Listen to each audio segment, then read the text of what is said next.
De la información al conocimiento. Aprende minería de datos en programas de código abierto sin ningún costo, con interfaces gráficas de fácil manejo que no requieren ningún tipo de conocimiento previo en informática o lenguaje de programación. Curso diseñado para profesionales de todas las áreas. Usando R como entorno podemos desplegar mineros de datos como el Rarel o como el Factor Miner, importar datos en los formatos clásicos de las bases de datos en CDS o desde programas de análisis como el SPSS, el SAS, el Minitab, inclusive desde Excel. Análisis de principio a fin. HIGO significa garbage in, garbage out. Si entramos basura a un proceso, obtenemos basura a la salida.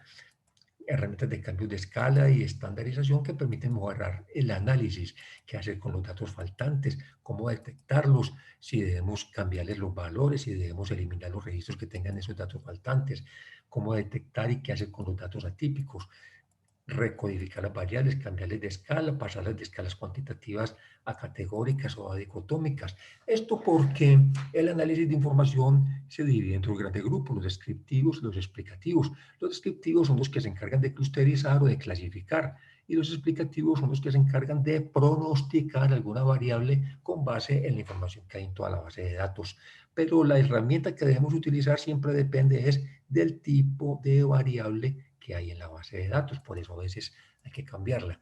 Los modelos descriptivos nos ofrecen unas herramientas gráficas para los informes bastante amigables, como este endograma tipo 3D que nos está agrupando los individuos en los diferentes clústeres. Lo podemos también ver en dos dimensiones, o si tomamos una vista superior, ver un mapa factorial donde vemos los individuos agrupados en los diferentes clústeres, y en el mapa de correspondencias, además de los individuos, vemos las variables que están agrupando los individuos en un clúster y que los están diferenciando de los otros clústeres. Los dendogramas de variables no solamente nos permiten ver qué relación existe entre las variables, sino que nos permiten saber cuánto le aporta cada variable a cada clúster.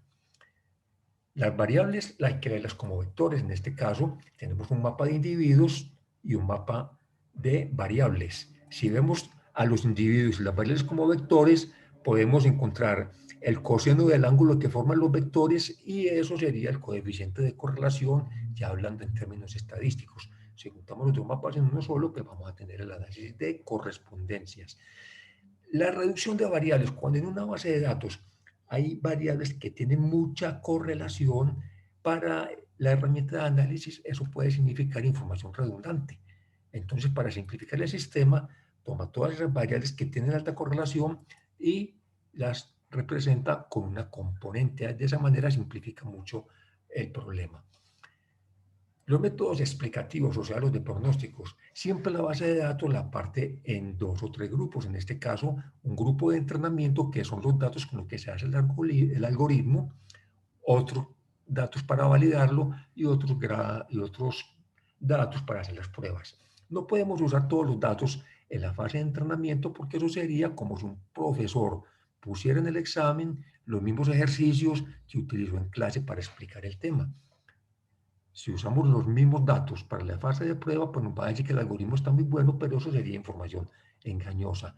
Lo importante es probarlo con datos que no intervinieron en la creación del algoritmo. Para eso hay herramientas de evaluación para las tres categorías. Los árboles de decisión se basan en la entropía de la información. En este caso, una base de datos que tenía 24 variables, solamente necesito 3 para hacer los mejores pronósticos. ¿Cómo hizo para encontrar esas 3 variables? Porque fueron las que más entropía le tumbaron a la base de datos. Lo podemos usar en aplicaciones de mercadeo, de salud, de manufactura, de finanzas, de seguros, de investigación científica, en todos los campos. Tienen la gran ventaja de que combinan todos los tipos de variables, y además tenemos otras herramientas con base en los árboles de decisión, como los bosques aleatorios, que corren varios árboles de decisión al mismo tiempo con diferentes particiones, para así limar un poco el efecto de los datos extremos. Las herramientas de Boston, que cuando en la etapa de validación nos están quedando los mismos registros mal pronosticados, pues entran a mejorar el algoritmo reforzando esos registros. Las cartas de riesgo, mediante el cálculo de sensibilidad y especificidad, nos permiten saber qué tan buenos fueron los pronósticos hechos con estas herramientas. Pero además nos permite hacer muestreos inteligentes. Son muestreos que no se basan en procedimientos aleatorios, sino que el muestreo se hace con base en el perfil. O sea, los que tienen determinado perfil son los que tienen más probabilidad de caer en la muestra y así vamos a tener muestreos más eficientes y más rentables.